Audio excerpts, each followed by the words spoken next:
kerja di Bank Indonesia itu agak berbeda gitu ya. Karena waktu saya pindah dari swasta ke Bank Indonesia sebenarnya gajinya turun. Gitu Oh, justru ya. turun? Ya, gajinya turun di waktu pindah ke Bank Indonesia. Kalau dulu penting, sekarang nggak penting itu mungkin jabatan. Daripada kita cerita tentang kesuksesan. Kalau saya cerita sukses gitu ya, saya punya jabatan seperti itu, saya punya uang seperti itu, orang yang dengar nggak diberkati loh. Orang yang Mungkin dengar terinspirasi sih Bang. terinspirasi mungkin, tapi coba bayangin inspirasi seperti apa yang saya kasih kalau saya cerita itu. Itu inspirasi yang saya kasih adalah inspirasi di mana orang akan berusaha untuk kerja keras supaya dia punya uang banyak. Orang akan kerja keras supaya dipandang hebat oleh orang lain. Itu bukan sesuatu yang kita harapkan kan. Tapi kalau kita bercerita lalu kemudian orang bisa bersyukur kepada Tuhan dengan hidupnya dan dia akan makin bergantung sama Tuhan, itu bukan yang kita cari kan. Itu justru yang kita harapkan terjadi.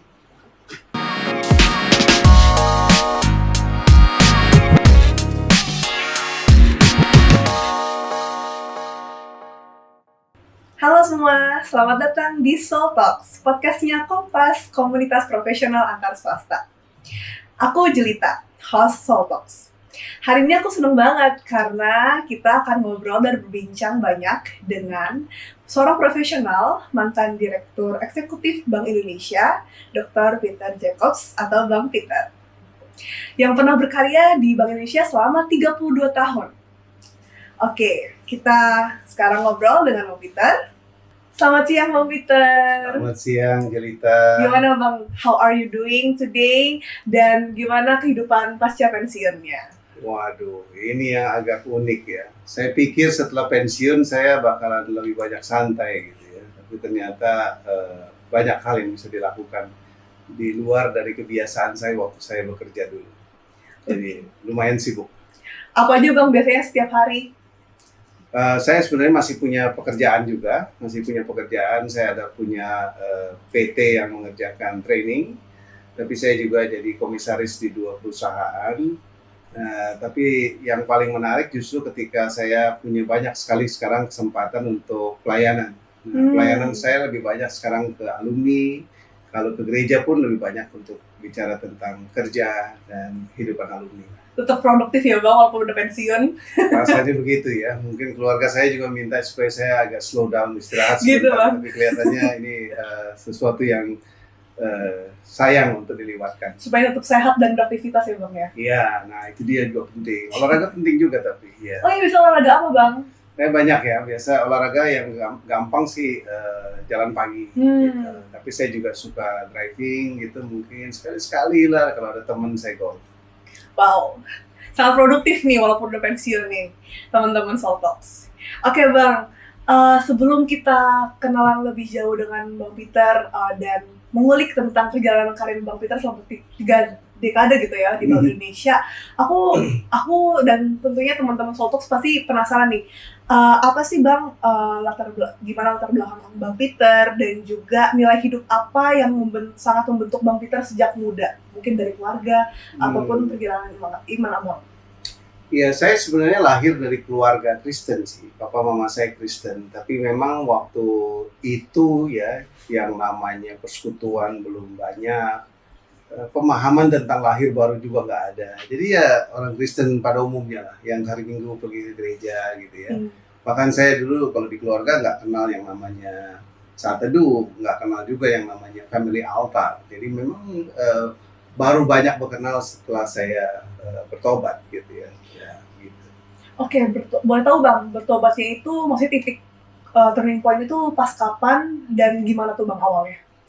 Saya juga nggak bisa mengerti cara Tuhan bekerja ya. Tiba-tiba saya masuk ke Universitas Indonesia, ke Fakultas Hukum tepatnya.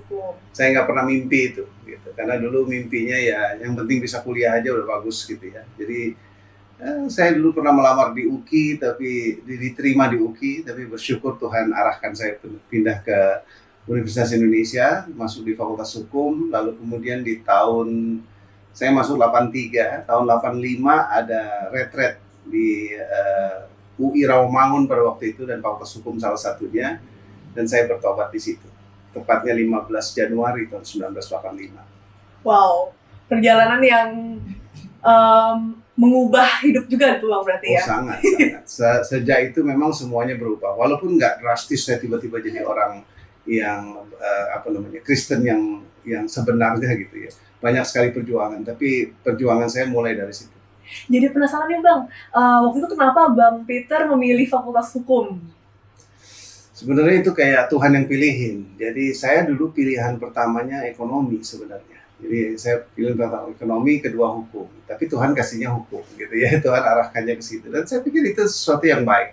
Akhirnya saya masuk ke Fakultas Hukum, tapi jurusannya adalah hukum tentang kegiatan ekonomi.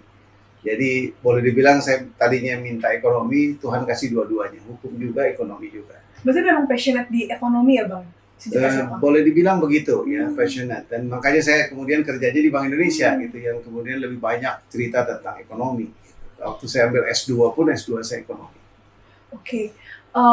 Waktu itu berarti di tahun 85 Bang Peter join untuk persekutuan yang di FHU itu ya Bang ya? Iya. Sempat jadi pengurus atau gimana Bang? Ya, ini perjalanan yang menarik karena waktu saya pertama kali bertobat gitu ya, ya banyak sekali orang-orang yang luar biasa yang mendekati saya, ngajak terus ke persekutuan. Ciri khas kita lah di persekutuan, ada orang rajin sekali ngajak-ngajak orang persekutuan. Saya melarikan diri tapi tetap bisa ketangkep gitu ya. Sampai akhirnya saya join ke persekutuan dan ikut retret dan bertobat gitu. Jadi sejak itu memang saya dilibatkan di kelompok kecil. Ikut kelompok kecil, lalu kemudian mulai ikut-ikut dalam kegiatan pelayanan gitu ya, baik di panitia dulu ya, panitia dari seksi keamanan, lalu kemudian seksi transportasi. Jadi teruslah naik pangkat pelayanan saya itu ya, sampai saya bisa jadi seksi acara. Sampai pada akhirnya mungkin tahun 87 ya, 87-an ya. Saya kemudian jadi ketua persekutuan Ekumen Fakultas Hukum UI. Ketua PO FHUI. Yes. Oke. Berarti di perjalanan Bang Peter di POFH itu mulai rajin saat teduh atau gimana Bang? Ya. Sebenarnya saya malah saat teduh sebelum saya bertobat. Ya, tapi saat teduh yang saya sendiri nggak ngerti, hanya sebagai suatu rutinitas setiap pagi gitu ya. Tapi saya nggak terlalu dapat banyak. Setelah bertobat lah saya belajar banyak, bagaimana saat teduh, bagaimana menikmati Tuhan secara pribadi gitu. Dan sudah mulai kerasa esensinya justru pas di persekutuan itu. Yes. Oke Bang, menarik latar belakangnya Bang Peter ini, dan titik mula awal Bang Peter mulai bertobat dan tumbuh di dalam Tuhan. Oke Bang, kita mulai bridging sedikit nih untuk mengulik tentang perjalanan karir Bang Peter yang 3 dekade di Bank Indonesia. Boleh diceritain nggak Bang Peter, waktu itu gimana awal mula Bang Peter masuk Bank Indonesia? Karena waktu itu Bang Peter kan udah sempat bilang juga bahwa waktu itu sempat setahun ya Bang kerja pasca lulus sebelum masuk Bank Indonesia. Itu boleh diceritakan Bang kenapa Bank Indonesia dan gimana memulai karirnya waktu itu? Saya bisa bilang sama seperti saya nggak mengerti kenapa saya bisa masuk di UI, karena not that good sebenarnya untuk bisa masuk ke UI, tapi Tuhan buka jalan saya bisa masuk ke UI. Dan ketika saya lulus, saya melamar juga ke berbagai macam perusahaan, dan saya diterima di perusahaan swasta, waktu itu leasing company, sebagai seorang legal di sekretariatnya satu perusahaan leasing. Tapi at the same time saya juga melamar ke Bank Indonesia. Itu juga nggak punya semacam keyakinan, iman yang begitu kuat untuk bisa diterima di Bank Indonesia. Yang melamar saja gitu. Ya, waktu diterima setelah menjalani proses yang cukup panjang, saya juga sebenarnya sangat amazed lah ya, sangat heran gitu. Kenapa Tuhan kok memberikan saya begitu indah gitu, bisa masuk ke Bank Indonesia. Walaupun tujuan saya kerja di Bank Indonesia itu agak berbeda gitu ya. Karena waktu saya pindah dari swasta ke Bank Indonesia, sebenarnya gajinya turun. Gitu ya. Ya, gajinya turun di waktu pindah ke Bank Indonesia. Cuma saya sadar kalau saya masuk di Bank Indonesia, saya bisa sekolah lebih tinggi. Nah, jadi tujuan pertama sebenarnya ketika saya masuk Bank Indonesia bukan panggilan, tapi lebih ke arah saya melihat ini saya bisa punya kesempatan studi. Kalau mengandalkan studi pakai uang sendiri jelas nggak mungkin. Jadi saya masuk Bank Indonesia dengan harapan bisa studi S2 dan kalau bisa di luar negeri. Dan itu Tuhan kasih waktu saya di BI. Iya. Luar biasa Bang. Dan menariknya Bang, maksudnya tiga dekade abang berkarir, meniti karir di Bank Indonesia berarti dari bawah sekali ya bang, maksudnya dari level officer gitu ya bang. Kenapa Bang Peter, mungkin di luar alasan tadi yang ingin melanjutkan studi, kenapa bisa selama itu 32 tahun berkarir di Bank Indonesia? Apa yang membuat abang bertahan? Iya, Bank Indonesia itu kantor besar. Jadi saya memang di Bank Indonesia tidak di satu tempat. Jadi pertama saya masuknya di Jayapura, di Irian Jaya, di mana waktu itu saya Amerika, lalu kemudian anak pertama saya lahir justru di Jayapura gitu ya. Saya 3,5 tahun di Jayapura, lalu saya ambil studi setelah itu 2 tahun saya di Jepang. Pulang dari Jepang saya 14 tahun di International Department. Departemen internasional ini unik karena saya punya exposure banyak sekali, ketemu dengan banyak orang di internasional, ketemu dengan lembaga-lembaga, ketemu dengan bukan cuma bekerja bersama orang-orang Indonesia, tapi bekerja dengan banyak sekali orang-orang di luar negeri sana. Sehingga saya merasa sangat nyaman. Nah, setelah 14 tahun di internasional, saya terus menjalani inilah ya, promosi-promosinya seperti biasa lah, seperti yang lain. Nggak ada yang istimewa juga sebenarnya menurut saya. Tapi ya Tuhan kasih jalan yang selalu ada gitu ya. Nggak selalu bagus, kadang-kadang saya gagal, tapi jalannya Tuhan pimpin gitu ya. Sampai saya juga pernah di kantor perwakilan Bank Indonesia Singapura. Ya, saya sebagai seorang yang latar belakangnya hukum, pindah ke Singapura, dan di Singapura tuh title saya economist. Gitu ya. Jadi saya sebagai orang yang menjelaskan ekonomi Indonesia kepada masyarakat investor di Singapura. Pulang dari Singapura saya malah lebih kaget lagi karena Tuhan tempatkan saya sebagai boleh dibilang juru bicara Bank Indonesia. Itu di Departemen Komunikasi. Dan saya juga nggak tahu kenapa itu terjadi gitu ya. Agak berbeda bang dari ekonomis ke komunikasi. Ya, ada mirip-miripnya karena sebagai juru bicara saya lebih banyak bicara ekonomi juga gitu ya. Tapi ya amazing sih, waktu itu saya nggak kebayang bahwa nama saya dikutip di koran gitu, saya suka wawancara di TV, itu sebenarnya something yang I never imagine gitu ya. Tapi itu yang Tuhan kasih. Tapi setelah itu saya dikasih kesempatan melayani Tuhan di Manado. Waduh, itu indah juga saya melayani Tuhan di Manado, tapi lagi indah-indahnya melayani di Manado sebenarnya, karena di Manado itu kan mayoritas Kristen gitu ya, banyak sekali gereja, tapi kehidupan di sana jauh dari yang kita bayangkan sebagai daerah yang Kristen gitu ya. Sehingga melayani di sana satu kebutuhan dan satu passion yang luar biasa saya nikmati. Baru 1,5 tahun, belum terlalu selesai sebenarnya kenikmatan itu, saya dipanggil pulang ke Jakarta menangani satu event. Dulu kalau kita sebutnya ini event dalam bidang ekonomi dan keuangan terbesar di dunia. Itu namanya IMF World Bank Annual Meeting di Bali 2018. Dan saya sebagai ketua task force di Indonesia.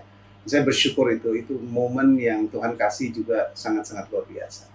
Nah, itu udah hampir di bagian akhir dari karir saya, sampai akhirnya acara itu berlangsung dengan lancar, baik, ya berkat Tuhan sangat-sangat besar di sana.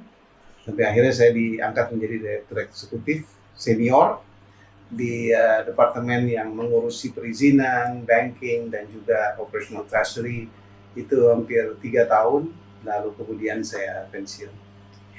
Oke bang, perjalanan yang sangat panjang dan tentunya banyak jatuh bangun ya bang selama 32 tahun itu. Itu sebabnya memang kerjanya di Bank Indonesia menjadi tidak bosan, karena saya tidak kerja di satu tempat selama 32 tahun. Setiap hari belajar ya bang? Ya, setiap hari belajar karena saya pindah, melakukan hal yang baru lagi gitu. Jadi sangat luar biasa perjalanan yang saya yakin itu bukan karena saya yang menghendakinya, tapi karena Tuhan arahkan sedemikian rupa. Tapi bang, kalau dari generasi aku nih bang, kami tuh masih lumayan dalam tanda kutip mengedepankan passion gue maunya kerjanya sesuai passion gitu-gitu. Sedangkan Bang Peter waktu itu banyak pindah-pindah bidang dan sebagainya, sedangkan latar belakang abang dari legal gitu. Kalau menurut Bang Peter sendiri itu gimana bang? Dalam melihatnya, apakah bekerja itu harus sesuai passion, apa yang kita passionate, atau ya udah jalanin aja, kerjain aja dan sebagainya gitu. Tapi gimana caranya supaya tetap terarah? Ya. Begini ya, passion itu menurut saya orang punya definisi sendiri-sendiri gitu. What is your passion gitu? Passion itu kayak seperti something yang kita suka, yang kita mau, kita enak nikmat melakukannya gitu. Tetapi itu kan bisa berubah ya. Jadi saya di awal-awal nggak merasa bahwa saya punya passion tertentu gitu ya. Saya mengerti satu hal, namanya life skill or skill of life. Skill of life ini adalah gini, you have to be able to do something in order to live.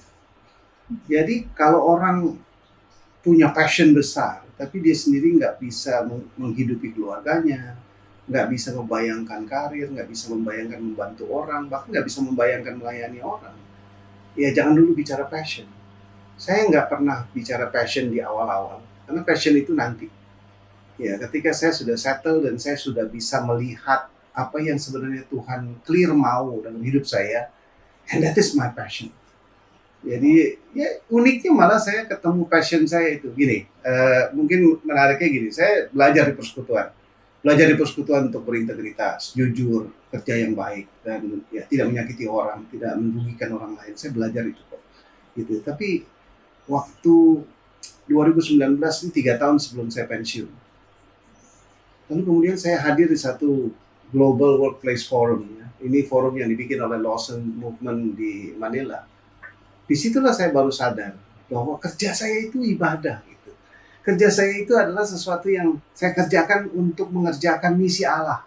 Bukan cuma waktu saya melayani Tuhan di gereja atau di perkantas atau dimanapun. Tapi di tempat kerja saya menghabiskan sebagian besar waktu saya di kantor itu. Di situ justru saya baru sadar bahwa itulah kerjanya Allah yang saya kerjakan. Gitu ya, Tuhan mau saya kerjakan. Saya masih baru banyak menyadari bagian itu justru di 3 tahun terakhir. Dan saya bersyukur walaupun a little too late gitu ya, tapi saya belajar itu. Makanya sekarang saya banyak sekali cerita ke banyak orang, dan kesempatan di podcast ini juga saya ingin cerita bahwa your workplace is your holy ground. Your work is God's work.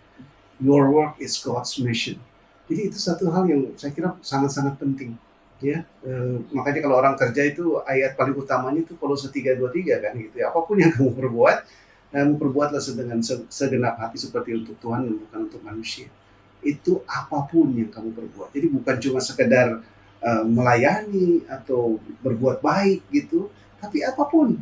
Sehingga di kantor ketika mimpin rapat, ketika mengambil keputusan, ketika melakukan apa saja berhubungan, berelasi dengan pimpinan, bawahan, dan sesama, itu adalah sesuatu yang kita lakukan untuk Tuhan. Jadi saya kira passion itu kemudian saya dapat ketika mengerti bahwa pekerjaan saya itu adalah pekerjaan Allah. Maka setiap Senin ketika saya berangkat ke kantor, saya semangat itu, makanya saya baru ngerti, oh this is my passion dan gitu ya. Jadi saya berangkat ke kantor karena saya tahu saya sedang mengerjakan pekerjaan Allah, pekerjaan besar Allah, misi Allah. Maka itu menjadi sesuatu passion yang besar. Bukan kemudian saya suka ini dan itu. Walaupun dalam perjalanan saya pernah jadi juru bicara, dan it's my passion juga gitu ya. Betapa enggak gitu ya, wawancara begini di TV saya juga sering lakukan waktu saya jadi direktur di bidang komunikasi. Dan itu menyenangkan sekali. Dan menyenangkan juga melihat wajah saya di TV, bukan gitu ya. Tapi itu mungkin hanya a while, nggak panjang. Gitu ya. Kalau saya boleh cerita dulu, waktu saya pertama kali masuk TV, keluarga saya happy sekali lihatnya, gitu ya. Mereka semua nonton. Gitu. Tapi waktu wawancara kedua, ketiga, udah nggak ada yang nonton lagi. Nggak istimewa juga, karena kalau sering keseringan muncul juga jadi nggak terlalu istimewa. Jadi saya pikir ya bukan itu passionnya. Passionnya itu ketika saya mengerti dan mengenal bahwa pekerjaan saya itu begitu pentingnya, apapun itu. Kalau ada yang orang kerjanya sebagai tukang sapu pun itu penting.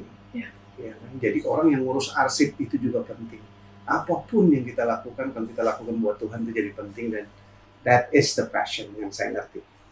Justru menarik banget ya Bang, justru di 3 tahun sebelum Abang pensiun baru mengerti, maksudnya baru benar-benar mendalami nilai hidup tersebut ya Bang. Iya. Dan tadi Abang sempat bilang it's a bit too late, tapi sebenarnya nggak ada kebetulan ataupun keterlambatan di dalam Tuhan. Betul. Gitu ya Bang. Aku jadi excited juga nih mau dengerin lebih detailnya Bang. Bekerja melakukan apapun seperti untuk Tuhan. Tapi mungkin aku dan juga teman-teman Soltox kadang bingung gitu untuk aplikasikannya di kehidupan sehari-hari. Mungkin apalagi kalau di kantor kan dinamikanya banyak gitu Bang. Menghadapi bos yang marah-marah, anak buah yang mungkin kurang malas dan sebagainya, atau deadline yang menumpuk dan politik kantor dan sebagainya gitu. Bang Peter gimana Bang melihatnya untuk aplikasi sehari-hari seperti itu? Ya, setelah saya mengerti tentang kerja itu ya, artinya mungkin bahasa kerennya teologi kerja gitu ya, saya sadar satu hal bahwa dunia kita ini adalah dunia yang berdosa, dunia yang broken. Nah, tempat kerja kita juga broken. Bos kita broken, teman-teman kita broken, semua lingkungan kerja kita, bahkan tempat di mana kita bekerja melakukan tugas kita juga broken. Nah, sehingga ketika menyadari itu broken, saya jadi nggak terlalu merasa kesal, marah, atau sedih karena kondisi itu. Memang itu broken. Justru kita hadir di tengah-tengah situasi yang broken. Kita nggak perlu marah, gitu ya. Apakah saya pernah marah? Oh, saya sering marah, gitu. Saya sering gagal juga untuk melihat itu dalam kacamata yang benar, gitu. Tapi saya bersyukur selalu diingatkan Tuhan, ya, they are broken. Your boss is broken. Your friend is broken. Your environment di lingkungan kerja kita, it is all broken. Kita nggak bisa berharap sempurna, mungkin sempurnanya di surga. Tapi kita dipanggil Tuhan untuk hadir di tempat yang broken itu, di tempat yang gelap itu, jadi garam, jadi terang. Gitu. Sedikit saja kita bisa memberi pengaruh di situasi yang broken itu luar biasa. Nah, kesenangan kita, bahagia kita, sukacita kita, itu ketika kita bisa melihat bahwa kita bisa berbuat sedikit saja, ya, kebaikan, jadi garam, jadi terang di tengah-tengah lingkungan yang broken itu. And it's all everywhere di tempat kerja kita broken. Makanya ketika hadir di tempat kerja itu dan kita bisa melakukan sesuatu yang baik, itu bagus. Tuhan bilang kalau orang melihat perbuatanmu yang baik dan memuliakan Bapamu di surga, it's amazing. Saya berharap dan berdoa setiap kali melakukan satu perbuatan apapun itu, saya berharap itu orang lihat dan memuliakan Bapa di surga. Itu yang jadi doa ya. Apakah tercapai atau tidak, itu kayaknya bukan urusan saya. Bang, tapi kita sebagai manusia kadang adalah bang titik jenuhnya gitu. Maksudnya menjadi garam di tengah menjadi garam dan terang di tengah kegelapan workplace itu sendiri. Gimana ya Bang, caranya kita tetap bisa menghidupi itu gitu? Gimana cara kita mendapatkan kekuatan dan semangat untuk tetap datang setiap Senin ke kantor di tengah, kadang kan maksudnya nggak semua orang mendukung kita gitu Bang. Kadang ada rasanya kita kesepian, sendirian, kok gue berjuang sendiri gitu sih Bang. Gimana sih Bang caranya? Ya itu dia ya, kalau di persekutuan dulu kita diajarin saat teduh kan, maka saat teduh itu menjadi satu kekuatan awal. Kalau dulu saya belajar Amsal 1 itu ada kalimat merenungkan Taurat itu siang dan malam gitu. Dulu saya nggak ngerti maksudnya apa gitu, kok merenungkan Taurat siang dan malam kayak orang nggak ada kerjaan gitu ya.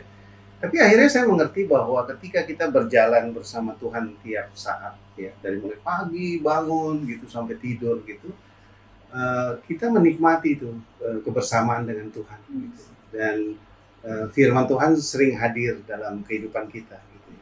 Nah itu yang membuat kita jadi bisa menikmati Tuhan gitu, menikmati Tuhan di setiap saat. Apakah kita suci terus? Enggak juga lah. Kehidupan di dunia kerja sangat challenging dan sangat tempting ya, sangat menggoda gitu. Kalau ketemu dengan banyak sekali keinginan untuk jadi kaya, keinginan untuk naik pangkat, promosi, keinginan untuk punya gaji besar, keinginan untuk beli macam-macam, keinginan itu tetap ada. Dan uang itu selalu menjadi lawan Allah paling berat. Ya, untuk dalam kehidupan kita orang-orang kerja, kita pengen punya uang yang banyak, itu gak bisa dihindari. Tapi ya kalau kita punya Tuhan yang bersama-sama dengan kita, saya kira indah. Tapi saya harus bilang gini, Tuhan memang selalu menyertai saya. Tetapi dalam fakta sehari-harinya gitu ya, saya sangat dihibur, dikuatkan oleh teman-teman pelayan. Dan secara khusus teman-teman pelayan di Perkantas, di gereja juga, di Bank Indonesia juga ada banyak anak-anak Tuhan yang ketika kami ketemu kita saling menguatkan, kita saling bercerita, saling berbagi, saling bahkan menceritakan tentang kelemahan kita, our vulnerabilities itu kalau bisa diceritakan dan kita saling menguatkan.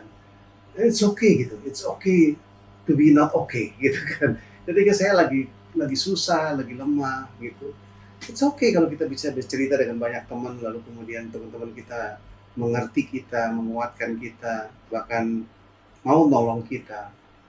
Itu it's a foretaste, kalau saya bilang itu foretaste dari surga yang akan datang gitu. Ketemu dengan orang-orang yang nggak melihat kepentingan mereka sendiri, tapi juga melihat kepentingan orang lain.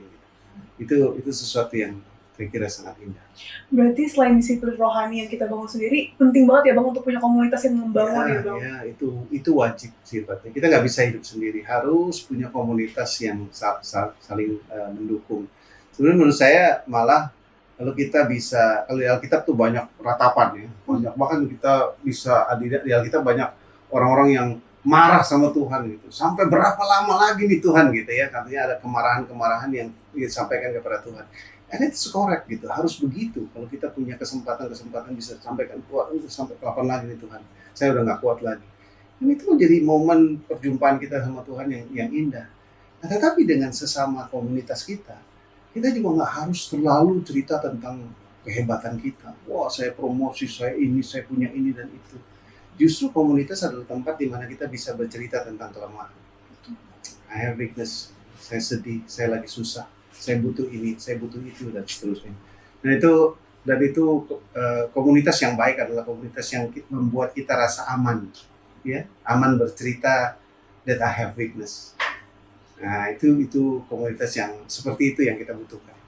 Tapi Abang pernah nggak ada sempat momen di mana Abang takut menunjukkan sisi vulnerability-nya Abang waktu itu? Di awal-awal saya gitu, saya pengen orang lihat saya hebat.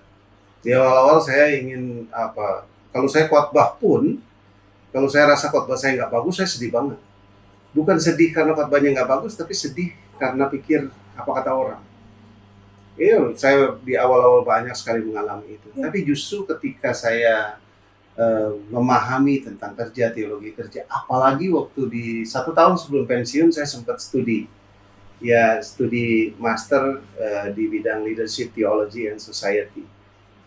Di situ saya baca banyak buku yang bagus gitu. Salah satu bukunya adalah dari bukunya Andy Crouch, Strong and Weak, yang dia bilang justru kita banyak diberkati dan menjadi berkat lewat our vulnerabilities. Makanya saya nggak takut sekarang cerita bahwa I'm not good enough, I'm weak, I have problems, I need help gitu.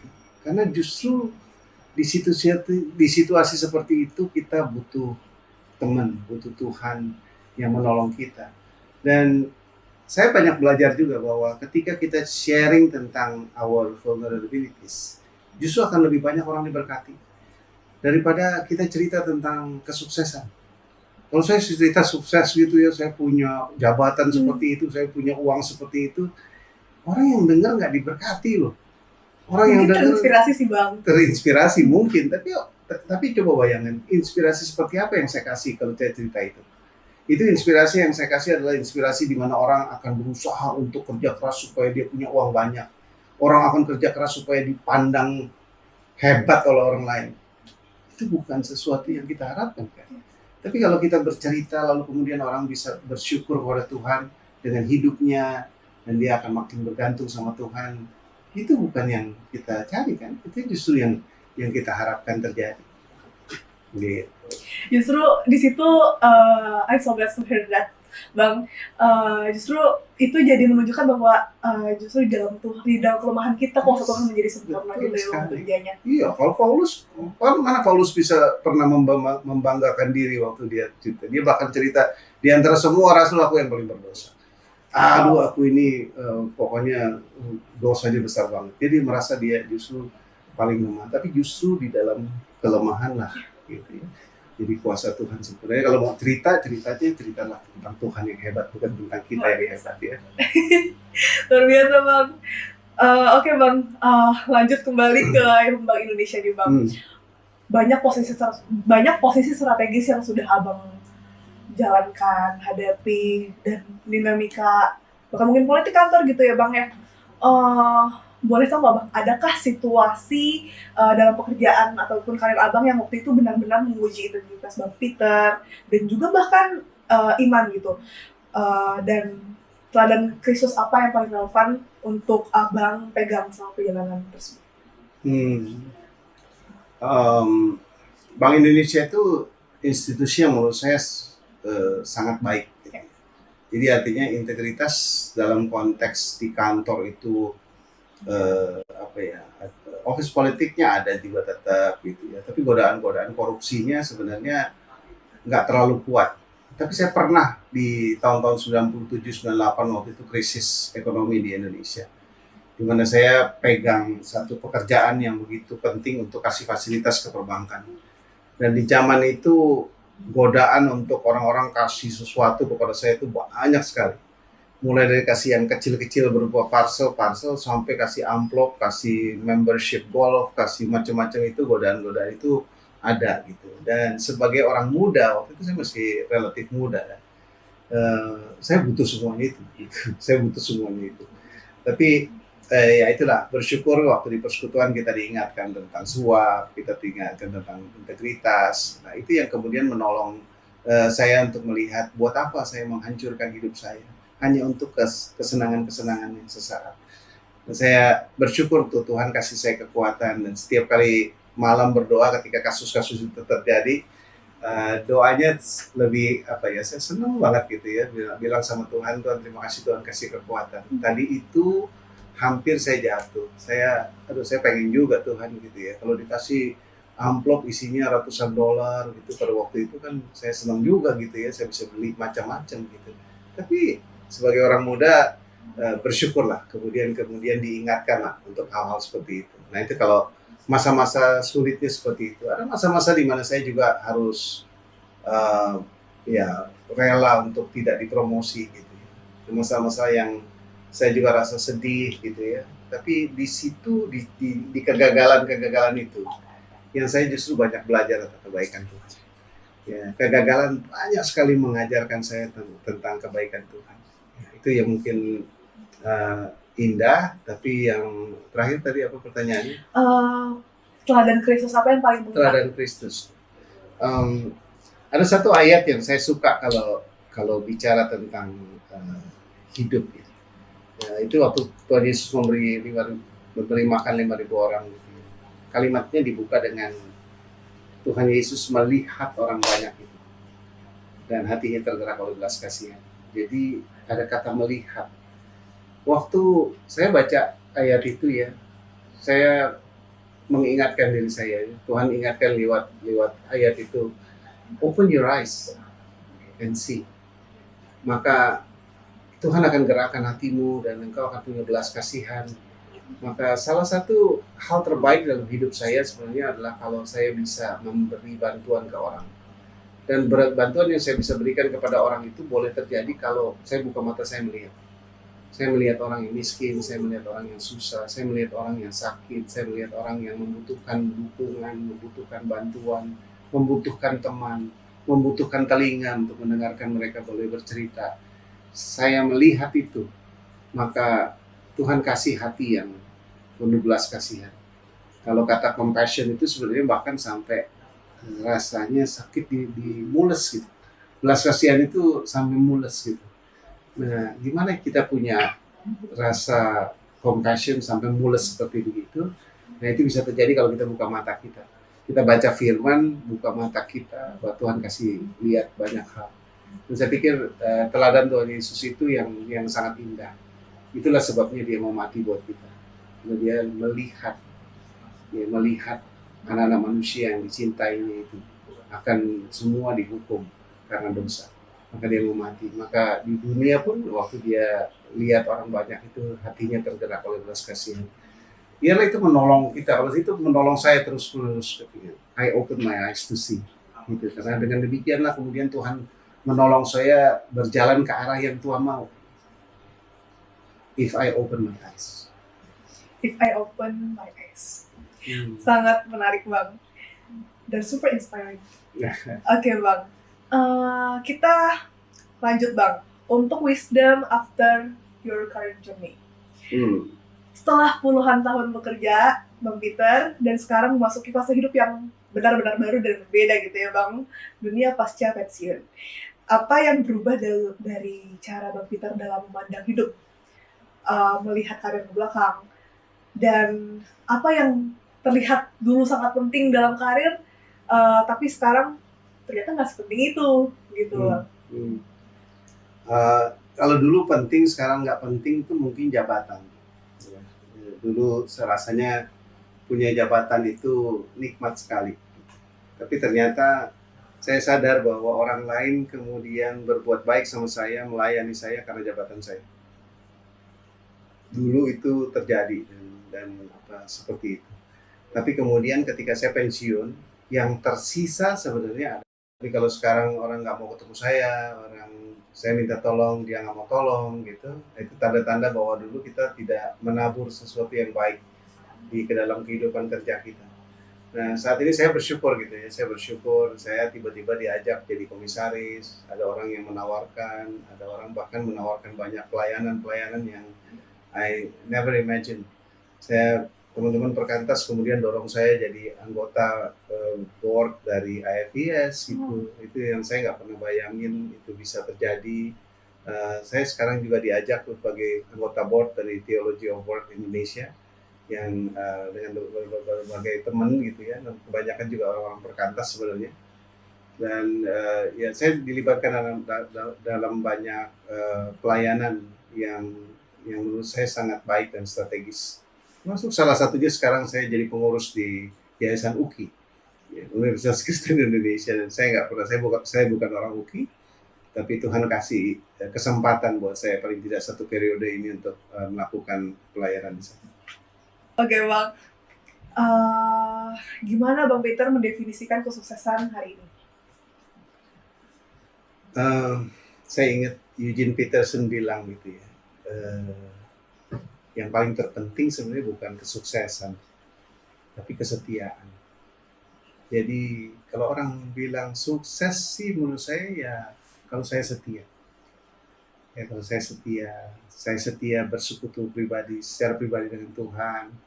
Saya setia untuk melihat Tuhan lebih utama yang paling utama dalam hidup saya. Saya setia melakukan sesuatu yang baik gitu. Ada satu moto lah ya. Ini sebenarnya dulu ponakan saya tanya saya waktu saya bicara di gerejanya. Ini satu pertanyaan yang akhirnya saya masih ingat gitu. Dia tanya gini, apa hal kecil yang saya lakukan yang berdampak besar? Gitu. Jadi itu pertanyaan yang membuat saya merenung ya, apa hal kecil yang saya lakukan yang berdampak besar? Sampai akhirnya saya sampai kepada dua hal. Yang pertama, get things done. Kalau Anda punya tanggung jawab, selesaikan sampai selesai dan sampai tuntas dengan baik. Itu nggak boleh enggak. Sehingga itu mempengaruhi, bukan cuma hal besar ya, hal kecil gitu. Hal kecil di rumah pun kalau ada sesuatu yang nggak beres gitu, you have to get things done. Get it done, jangan sampai ditunda-tunda gitu. Itu kebiasaan yang mungkin saya pikir kecil tapi berdampak besar ketika kita di pekerjaan dan juga di pelayanan. Ya, ketika di pelayanan ada orang berharap kita melakukan sesuatu dalam pelayanan, get it done. Jangan sampai orang kecewa gitu. Saya berharap ketika orang menyerahkan sesuatu tanggung jawab sama saya, dia percaya bahwa saya akan menyelesaikannya sampai tuntas. Jadi orang nggak nanti ketika dia kasih tanggung jawab kepada saya itu nanti dia lakukan jangan-jangan nanti dia regret, nanti dia excuse lagi. Jadi orang masih meragukan saya, itu nggak baik.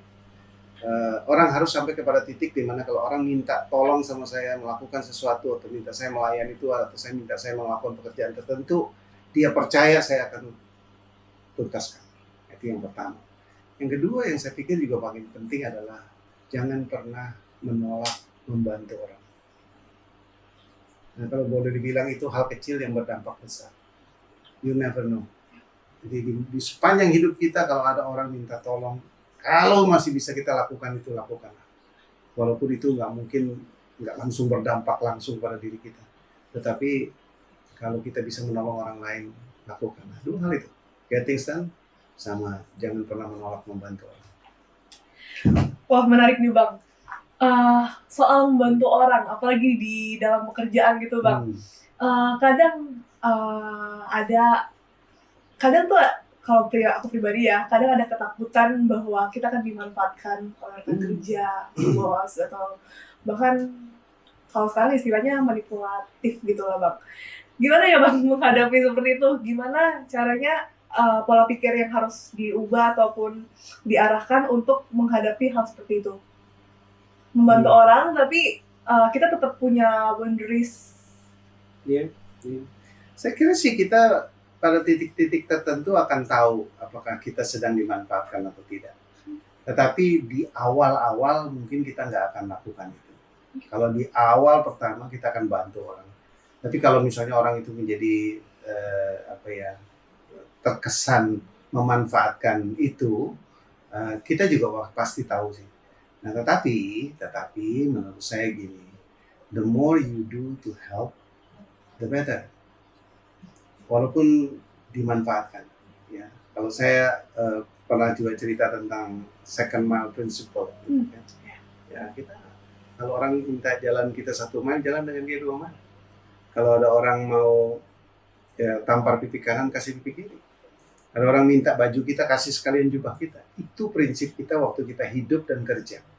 Di hidup kita jangan kemudian merasa bahwa enggak lah, gue nggak dapat apa-apa gitu. Atau mungkin di kerja gaji cuma segini, tapi kerjanya harus begitu. Justru ini kesempatan.